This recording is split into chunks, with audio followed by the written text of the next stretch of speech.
जिसे कहते हैं हम कैसे माने कि भगवान हैं, हम भगवान के हैं, कैसे माने, क्या प्रमाण है आपके पास? अध्यात्म कोई प्रमाण की वस्तु है क्या? वो अनुभव की वस्तु है, अनुभूत विषय। वो कोई प्रकृत राम अतर्क बुद्धि मन बानी, जो मन बुद्धि के अतर्क है, उसे कैसे हम प्रमाणित करें? पर पिता का ये पुत्र है तो उसमें कुछ गुण मिलते होंगे, स्वभाव मिलता होगा, तो पहचाना जा सकता है कि तुम अमुक के लड़के हो क्या? बोले कैसे पहचाना? बोले कुछ स्वभाव मिलता है। तो जैसे हमारे अंशी जो है प्रभु, वो अविनाशी हैं, तो हमारे अंदर एक चाहत है कि मैं मरूं नहीं कभी, है ना? सबके अंदर है ना, मैं मरूं नहीं, इसका मतलब मैं प्रभु का अंश हूं। दूसरी बात, हमारे प्रभु आनंद राशि है, हमारे अंदर ये चाहत है कि मुझे कभी दुख न मिले, सदैव आनंद ही आनंद है ना, चाहत सबके अंदर। तो हम है ना प्रभु के अंश। तीसरी बात है कि हर परिस्थिति में मैं शांत रहूं, नहीं, शांति में ये दुनिया प्रपंच छोड़ो, कुछ मिनट तो यार शांत रहने दो, शांति की चाह है, क्योंकि हमारे जो प्रभु है ना, शांताकारम, तो है ना हम प्रभु के अंश, क्योंकि हमें शांति चाहिए। चौथी बात, हम सबसे बड़े बनना चाहते हैं, नहीं बनना चाहते। विद्वान तो सबसे बड़े विद्वान, पहलवान तो सबसे बड़े पहलवान, और चोर तो सबसे बड़े चोर, हिंसक तो सबसे बड़े हिंसक, मतलब जो जहां है वो सबसे बड़ा बनना चाहता है। क्यों? क्योंकि सबसे बड़ा जो है उसका वो बच्चा है प्रभु का, अजय अविनाशी अद्वितीय, उसी का वो अंश है, इसलिए उसके अंदर आता है मैं सब पर विजय पाऊं, जिस डिपार्टमेंट में हूं जाऊं, सबसे बड़ा बन जाऊं। ये कुछ लक्षण ऐसे बताते हैं कि तुम प्रभु के अंश हो। बोलो सबकी मांग है ना, ये पूरा प्रयास इसी के लिए है कि नहीं? ये चार बातें अपने जीवन में देखो, सबका प्रयास, विद्वान मूर्ख बेविचारी इंद्रिय जीत, जो भी जहां भी जैसा भी, ये चार बातें सबकी मांग है। मैं अविनाशी हो जाऊं, मरूं नहीं, मुझे कभी दुख न मिले, सदा आनंद में रहूं, मैं कभी अशांत ना हूं, शांति प्राप्त हो, और मैं सबसे बड़ा बन जाऊं, है ना? ये चारों बातें प्रमाणित करती हैं कि मैं भगवान का बच्चा हूं, क्योंकि ये भागवतिक लक्षण है, और अनुभव करो तुम्हारे अंदर ये है कि नहीं है, इसका मतलब तुम भगवान के अंश हो। और ये चारों बातें जगत में नहीं मिलेंगी, ये जगदीश में मिलेंगी। जगत में तुम चाहे जितने बड़े बन जाओ, तुम्हारे बाप कोई न कोई है, किसी भी डिपार्टमेंट में कहीं भी, आपकी पहुंच नहीं, लेकिन आपसे बढ़कर है, विद्या में तो, गुण में तो, बल में तो, क्योंकि वो अनंत है, इसलिए खोजते चले जाओगे तो एक महाबलशाली मिलेगा जिसके बल के आगे किसी का बल नहीं। जाके बल लवलेस थे जीते चराचर धार, वो प्रभु जिसके एक लव मात्र बल से चराचर जगत पर विजय प्राप्ति की। अरे दस कंदर, मैं उनका दास हूं जिनकी प्रिया का अपहरण करके तू लाया है। वो महाबल, वो महाज्ञान समुद्र, वो महारूप समुद्र, जो भी जैसे भी, हमारा परम लक्ष्य है भगवान की प्राप्ति।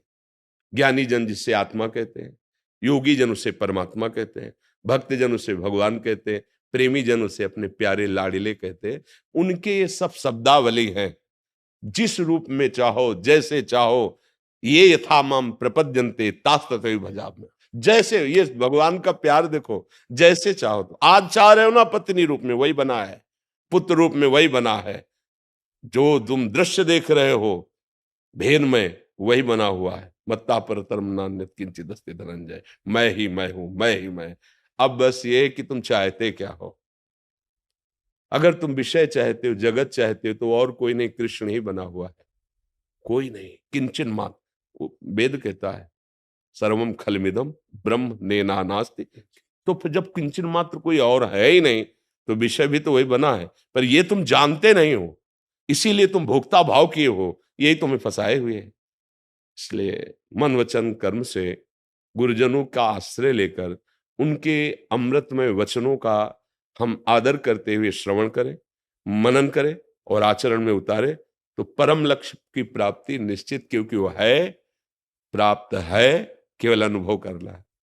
सच्ची बात, उसको उपजना नहीं, कोई साधना की उपज नहीं, परमात्म ज्ञान या परमात्म प्रेम वो है। जैसे प्रेम है, वही प्रेम हमारा देह में है, देह संबंधियों में है, भोगों में है। भगवान का प्रेम कैसे जागृत होता है? सबकी ममता ताग बटोरी, वो मम पद मन बांध बटोरी, वही प्रेम है ना, वही बिखर गया असत्य में तो राग कहा गया, मोह कहा गया, आसक्ति कही गई। लेकिन वही समिट गया प्रभु की तरफ तो अनुराग कहा गया, प्रेम कहा गया। कोई अलग चीज नई उपजती नहीं साधना से। जो तत्व ज्ञान है, जो तत्व है, जिसको हम भूले हुए हैं, उसी की स्मृति आ गई। नष्टो मोहा स्मृति लब्धा तत्प्रसादान में। कोई नई चीज तो नहीं हुई ना। पूरी गीता सुनने के बाद कोई नई चीज उपजी क्या? नहीं। जो अंधकार कोहरा था भगवान के वचन रूपी सूर्य के प्रकाश से नष्ट हुआ तो स्मृति हो गई। किसकी? अपनी स्मृति हो गई, अपने स्वरूप की स्मृति। पूर्व से ही विद्यमान थी, जो पूर्व से ही विद्यमान थी, हाँ, उसकी स्मृति, उसकी स्मृति, उसी का अनुभव हो गया। साधना से कोई नई वस्तु प्राप्त नहीं होती है। हाँ, जिसको हम भूले हुए हैं। जासु कृपा सब भ्रम मिट जाई, गिर जासु कृपालु रघुराई। गुरु प्रसन्न साहब अनुकूला, और मिटी सकल कल्पित भय सूला। जो कल्पनात्मक भय था रस्सी में सांप का, वो भय नष्ट हुआ। न सांप पहले था, न वर्तमान में है, न भविष्य में रहेगा। केवल माना हुआ हमारा भय वो छूट गया, वो रस्सी ही थी। ऐसे ही जैसे स्वर्णकार कुंडल के अलग पैसे नहीं देगा, हार के अलग पैसे नहीं देगा, कंगन के अलग पैसे नहीं देगा, वो वजन में सोने के पैसे देगा। कितना सोना है? 5 तोला। बोले कंगन अलग है, हार अलग है, अंगूठी। हमको इससे मतलब नहीं है, हमको सिर्फ स्वर्ण से मतलब। हमारे तराजू में स्वर्ण है और उसकी पेमेंट लो, क्योंकि वो स्वर्ण देखता है, आकार नहीं देखता। ऐसे ही जो ज्ञानी है वो शव में एक तत्व देखता है। जितने भी कुंडल कंकण आदि बने हुए हैं वो स्वर्ण ही है। ऐसे ही जड़ चैतन्य जो भी बना हुआ है वो परमात्मा ही है। ऐसा बोध हो गया, वो जीवन मुक्त हो गया। जीवन मुक्तता ही, भगवत प्रेम ही इस जीवन का चरम लक्ष्य है। और उसकी प्राप्ति, जो विस्मृत है उसकी स्मृति, जो स्मृति में उसकी विस्मृति। हम संसार के सन्मुख है, स्वरूप से विमुख है, प्रभु से विमुख है। अब थोड़ा उल्टा होना पड़ेगा, प्रभु के सन्मुख, संसार से विमुख। हम प्रभु को साधन बनाए हुए हैं, साध्य विषय को बनाए हुए हैं। थोड़ा उल्टा कीजिए, साधन विषय बना लीजिए, साध्य प्रभु बना लीजिए, नियाल हो जाएंगे। जहां है वही भगवत प्राप्ति हो जाएगी। जी।